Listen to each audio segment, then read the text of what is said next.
بسم اللہ الرحمن الرحیم۔ اللہ تعالی محنت کرنے والوں کا دوست ہے اور دوستی نبھانا خوب جانتا ہے۔ ناظرین گرامی، عامر ایک انتہائی غریب شخص تھا جس کے گھر میں مفلسی اور بھوک نے ڈیرے ڈال رکھے تھے۔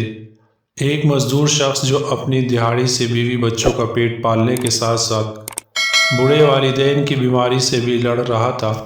محنت عامر کی وہ خوبی تھی جو اسے مزدور ہونے کے باوجود کئی لوگوں سے منفرد کرتی تھی۔ اپنے کام کو احسن طریقے سے کرنا بھی بڑے لوگوں کی خوبی ہے، اور یہ بڑے لوگ مزدور، ڈرائیور وغیرہ کوئی بھی ہو سکتے ہیں۔ عام طور پر مزدور طبقہ اپنا کام ایمانداری سے نہیں بلکہ مجبوری میں کرتا ہے۔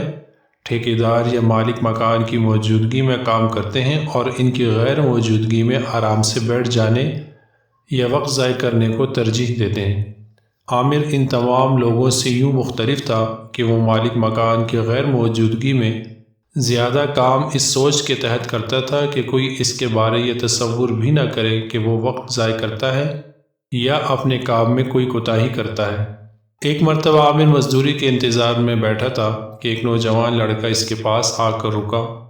اس لڑکے نے عامر سے معاملات طے کیے اور اسے مزدوری کے لیے اپنے ساتھ لے گیا۔ اس لڑکے کا گھر تعمیر ہو رہا تھا جہاں پہلے ہی کچھ لوگ کام کر رہے تھے۔ عامر بھی ایک مستری کے ساتھ لگ کر اپنا کام کرنے لگا۔ 10 دن یوں ہی گزر گئے اور یہ نوجوان لڑکا آتے جاتے عامر کو غور سے دیکھا کرتا۔ اس سے پہلے کہ کبھی کسی مزدور کو اتنی محنت، ایمانداری اور احسن طریقے سے کام کرتے نہیں دیکھا تھا۔ حیران کن بات یہ تھی کہ باقی مزدور 5 بجے سے پہلے ہی کپڑے تبدیل کر کے آرام سے بیٹھ جاتے، لیکن عامر 5 بجے کے بعد ہی کپڑے تبدیل کرتا تھا اور کچھ دیر دیواروں، فرش اور زیر تعمیر کام کا جائزہ لینے میں مصروف رہتا۔ کچھ دن کے بعد اس نوجوان مالک مکان نے ایک مستری کو اپنے پاس بلایا اور کہا، تم عامر کو مستری بنا سکتے ہو؟ یہ انتہا کا محنتی اور ایماندار شخص ہے۔ میں چاہتا ہوں یہ جلد سے جلد مستری بن جائے۔ آمدن بھی زیادہ ہو جائے گی اور درجہ بھی۔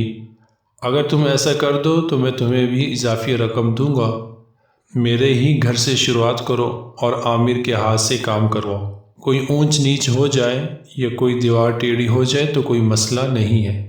مستری نے اسی وقت عامر کو بلوایا اور کہا، کل سے مستری والا سامان لے کر آنا، تمہیں اب مستری بنانا ہے۔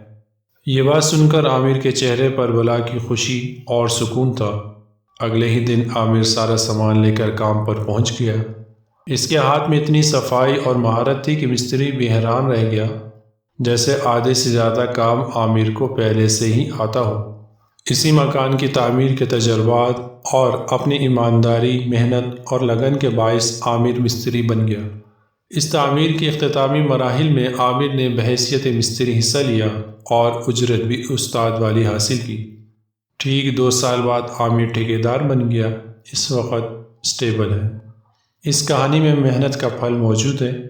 اللہ تعالی محنت کرنے والوں کا دوست ہے اور دوستی نبھانا خوب جانتا ہے۔ یہاں مالک مکان کو وسیلہ بنا کر اللہ تعالی نے عامر کے لیے کیسے راستے ہموار اور منزلیں آسان بنا دیں، اور مالک مکان بھی کوئی اللہ والا شخص ہی تھا۔ اللہ تعالی ہمیں اپنا کام ایمانداری کے ساتھ کرنے کی توفیق عطا فرمائے۔ آمین۔